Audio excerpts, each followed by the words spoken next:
Hello, Patriots. Well, Joe Biden has delivered his State of the Union address full of lies, spewing things that are just not true. The response by the GOP was done by Alabama Senator Katie Britt, which you will now see. Please listen to her words because she is 100% spot on. Good evening, America. My name is Katie Britt, and I have the honor of serving the people of the great state of Alabama in the United States Senate. However, that's not the job that matters most. I am a proud wife and mom of two school-aged kids. My daughter Bennett and my son Ridgway are why I ran for the Senate. I'm worried about their future and the future of children in every corner of our nation. And that's why I invited you into our home tonight.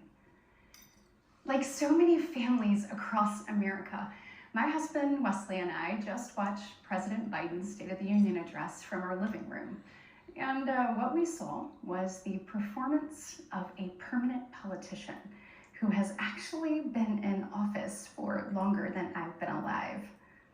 One thing was quite clear, though. President Biden just doesn't get it. He's out of touch. Under his administration, families are worse off, our communities are less safe, and our country is less secure. I just wish he understood what real families are facing around kitchen tables just like this one. You know, this is where our family has tough conversations. It's where we make hard decisions. It's where we share the good, the bad, and the ugly of our days.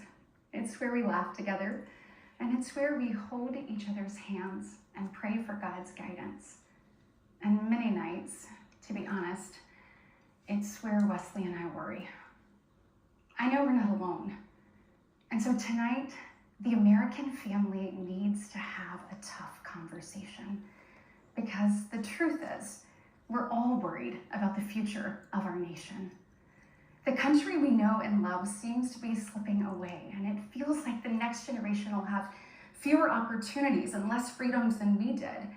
I worry my own children may not even get a shot at living their American dreams.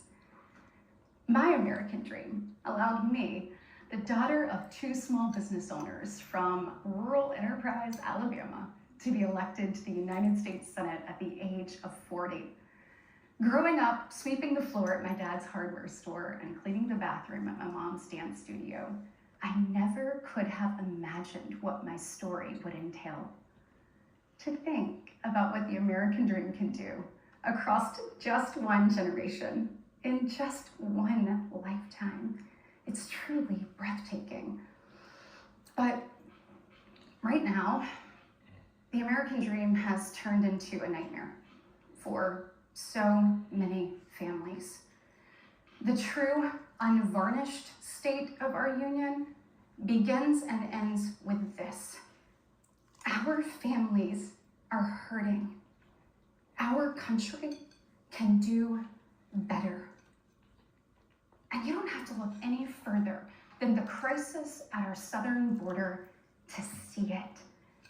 President Biden inherited the most secure border of all time. But minutes after taking office, he suspended all deportations, he halted construction of the border wall, and he announced a plan to give amnesty to millions. We know that President Biden didn't just create this border crisis, he invited it with 94 executive actions in his first 100 days.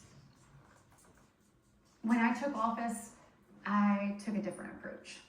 I traveled to the Del Rio sector of Texas. That's where I spoke to a woman who shared her story with me. She had been sex trafficked by the cartels starting at the age of 12. She told me not just that she was raped every day, but how many times a day she was raped. The cartels put her on a mattress in a shoebox of a room, and they sent men through that door over and over again for hours and hours on end. We wouldn't be okay with this happening in a third world country. This is the United States of America, and it is past time, in my opinion, that we start acting like it. President Biden's border policies are a disgrace. This crisis is despicable. And the truth is, it is almost entirely preventable. From fentanyl poisonings to horrific murders, there are empty chairs tonight at kitchen tables just like this one because of President Biden's senseless border policies. Just think about Laken Riley. In my neighboring state of Georgia, this beautiful 22-year-old nursing student went out on a jog one morning, but she never got the opportunity to return home. She was brutally murdered by one of the millions of illegal border crossers President Biden chose to release into our homeland. Y'all, as a mom, I can't quit thinking about this. I mean, this could have been my daughter. This could have been yours. And tonight, President Biden finally said her name. But he refused to take responsibility for his own actions. Mr. President, enough is enough. Innocent Americans are dying, and you only have yourself to blame. Fulfill your oath of office, reverse your policies, end this crisis, and stop the suffering. Sadly, we know that President Biden's failures don't stop there. His reckless spending dug our economy into a hole and sent the cost of living through the roof. We have the worst inflation in 40 years and the highest credit card debt in our nation's history. Let that sink in. Hardworking families are struggling to make ends meet today, and with soaring mortgage rates and sky-high childcare costs, they're also struggling to have a plan for tomorrow.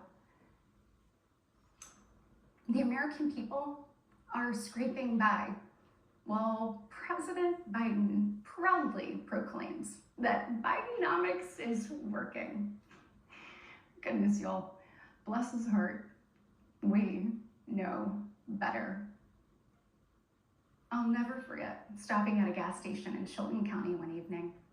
The gentleman working the counter told me that after retiring, he had to pick up a job in his 70s so that he didn't have to choose between going hungry or going without his medication.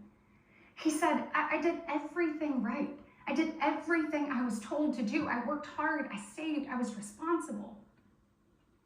He's not alone. I hear similar concerns from fellow parents, whether I am walking with my friends or whether I'm at my kids' games. But let's be honest, it's been a minute since Joe Biden pumped gas, ran a carpool, or even pushed a grocery cart. Meanwhile, the rest of us see our dollar and we know it doesn't go as far. We see it every day. And despite what he tells you, our communities are not safer. For years, the left has coddled criminals and defunded the police, all while letting repeat offenders walk free. The result is tragic, but foreseeable. From our small towns to America's most iconic city streets, life is getting more and more dangerous.